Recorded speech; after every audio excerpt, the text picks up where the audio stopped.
Welcome to the Real Entrepreneur Show with Patti Pokerjack and Kathy Barthel.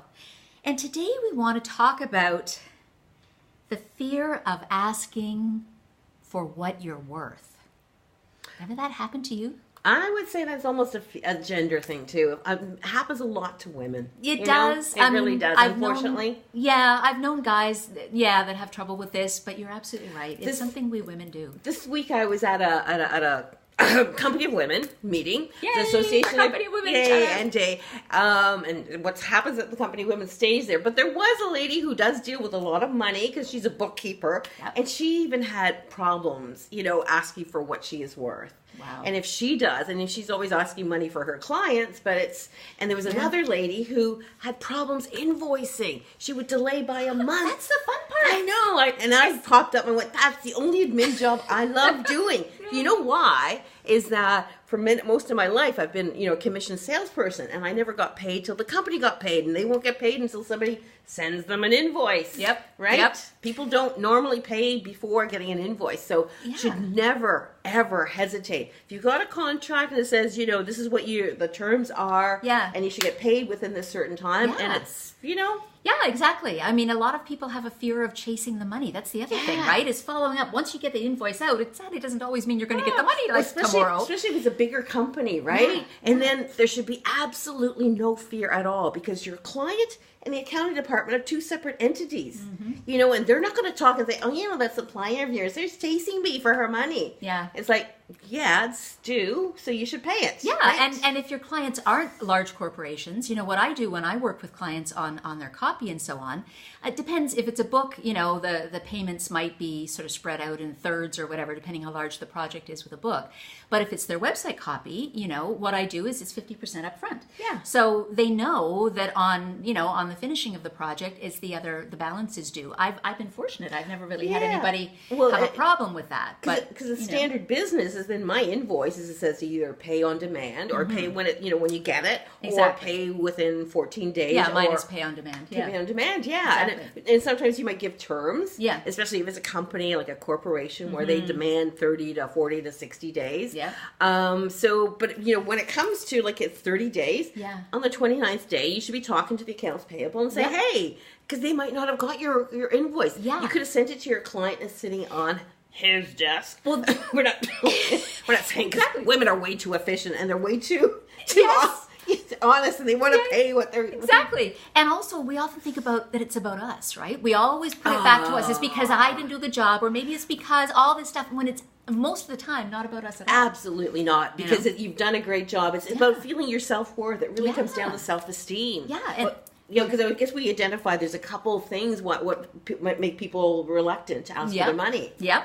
Exactly. And actually, before we talk about that, one other piece I wanted to mention around our worth is raising your rates. Ooh. This is a really, really important piece. I mean, you've got to, charge something before you start, invoicing and collecting. And it's really important to look at, where you're at in your business and, what you started at, and keep track of what you started to charge. Obviously sometimes services change and you tweak things, but if you're essentially selling the same product or service, what did you start with? And be aware of what's going on in the market, what you might have changed, what your experience inflation as well. Yeah. I mean, it's just the cost of living goes up, and after a few years, and when you're getting up to 80-90%, you're booked. That's the time to start raising your rates on your new business. You grandfather your existing clients, but it's when you're getting too busy, that's the time to start testing out an increase in your rate. Exactly. And if you're thinking, that you're aware that perhaps the market can only bear what you've reached, the threshold you've reached, then you have to look at your market. Do I want with some? It depends. Yep. Yeah, it depends. Oh, it depends. Because there might be early people. Think of this: people starting out in their writing or their website, their business, I should say. Yeah. And they can only afford so much. They want to spend for the right quality of stuff. Right. But that's versus somebody who has all kinds of clients and team and this and that. And they're on their third version of the website. And they're established. And they have a different. That's right. So, that's right. But really be careful about the raising your rates because you owe it to yourself. Yeah. So keep track, right, Yeah. of where you started and what you're doing now, how much you've added to the work, how much more of an expert you are, all the different factors, and make sure that you charge what you're worth, let alone get paid for it. I know, because if you're working 10-hour days, 7 days a week, and you're not charging enough. And the whole thing is to make the same amount or more money and work less. That's the whole thing. It's getting some balance back into your life, because you shouldn't be working 10 hours a day, 12 hours a day at all. Exactly. That's not after 10 years, no. Boundaries. There's a show about that if you check on the website, wherever the list is. And that's not all my, I remember doing a project where I was working 14, 16-hour days, 7 days a week, and I said, that's it. I'm not doing this anymore. Yes.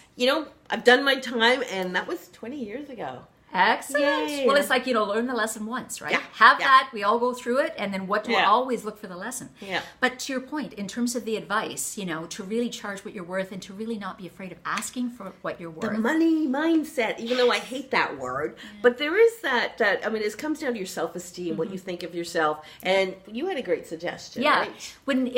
First of all, we were talking about sometimes you just need a kick in the butt, oh, right? You're pretty good on your worth and all of that. That would be number one, right? You're pretty good. You just need a kick in the butt, so consider this your kick in the butt. And Jay had a great thing about Money Mondays. Because Monday mornings, is not a good time to talk to people unless it's prearranged, but Money Mondays, she sits down and figures, who owes me money? And then she does all that. So have that locked into your diary and just say, that's my Money Monday. So thank you, Anne. That's a fantastic. I know. And the other thing that Patti was alluding to, if you're not quite, you get some of those hang-ups around money, we all do at different times. One of the things that I always say to people is take a look at your testimonials. Take a look at the feedback. Take a look at videos people have done, or even, if you're a speaker or whatever and you've got video of yourself, watch a little of that, read that stuff, kind of get yourself pulled up, to feeling, damn, I'm good. I'm really good. And then make those calls. Read your recommendations on LinkedIn and what people say about you. Anywhere there's testimonials. Yeah. And the third thing is, there are the rules of business around money and getting paid, right? People expect you to invoice. Right, exactly. Because I've yet to have a client who volunteers. Here's some money. I think it has happened, but it's rare that they volunteer. Yeah. Here's some money. Exactly.